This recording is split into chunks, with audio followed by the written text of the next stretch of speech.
एक बार राकेश नाम का एक लड़का एक कंपनी में मैनेजर की पोस्ट पर ज्वाइन करता है। कंपनी का डायरेक्टर खुद राकेश को न्यू ज्वाइनिंग करने के लिए उपलब्ध में बधाई देता है और राकेश को उसके कैबिन दिखाता है। इसके बाद राकेश अपने कैबिन में बैठ जाता है। कुछ देर बाद एक पियोन राकेश को पानी की बोतल देने आता है।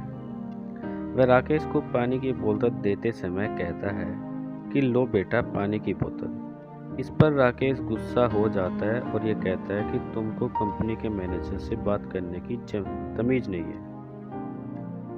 यह बेटा क्या होता है, तुम्हें मुझे कहकर सर बुलाना चाहिए। कुछ देर बाद कंपनी का डायरेक्टर सभी को मीटिंग के लिए बुलाता है, जिसमें राकेश भी जाता है। मीटिंग रूम में डायरेक्टर सभी को कहता है कि आप सभी ने employee of the week, employee of the month या एम्प्लॉय ऑफ द ईयर तो सुना होगा, लेकिन आज मैं best employee of the ever का अवार्ड देने वाला हूँ। इसके बाद वह शुक्ला जी को बुलाता है। शुक्ला जी वही पियोन होते हैं जिसे राकेश ने डांटा था। डायरेक्टर सबको बताते कि शुक्ला जी ही best employee of the ever है। वह सभी को यह भी बात बताते हैं कि शुक्ला जी डायरेक्टर के पिता के समय से कंपनी में काम कर रहे हैं।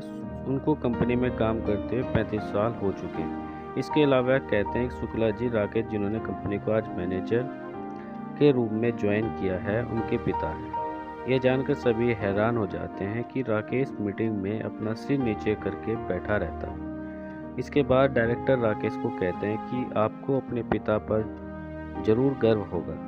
इस पर शुक्ला जी भावुक होते हुए कहते हैं कि इसको गर्व चाहे हो या ना हो, लेकिन मुझे अपने बेटे राकेश पर पूरा गर्व है।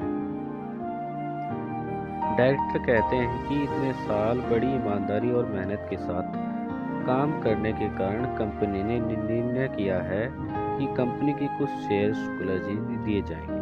वह शुक्ला जी को शेयर देते हुए कहते हैं कि इन शेयरों के दाम अभी 10 करोड़ है। यह जानकर राकेश बहुत हैरान हो जाता है। डायरेक्टर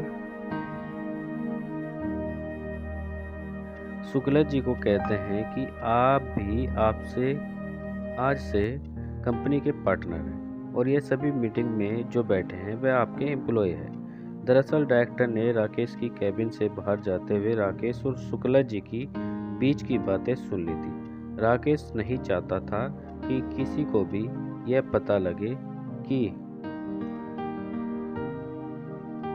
वह शुक्ला जी का बेटा है। वह कैबिन में अपने पिता को रिजाइन करने के लिए कह रहा था, लेकिन शुक्ला जी इसके लिए तैयार नहीं थे।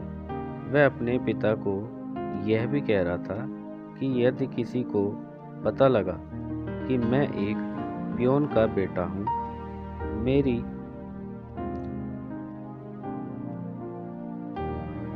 कितनी बेइज्जती होगी। अब मैं मैनेजर की पोस्ट पर लग गया हूँ, मैं आपको घर बैठाकर खिला सकता हूँ। लेकिन उसके पिता ने कहा कि मैं इतने सालों से कंपनी में नौकरी कर रहा हूँ, मैं रिटायर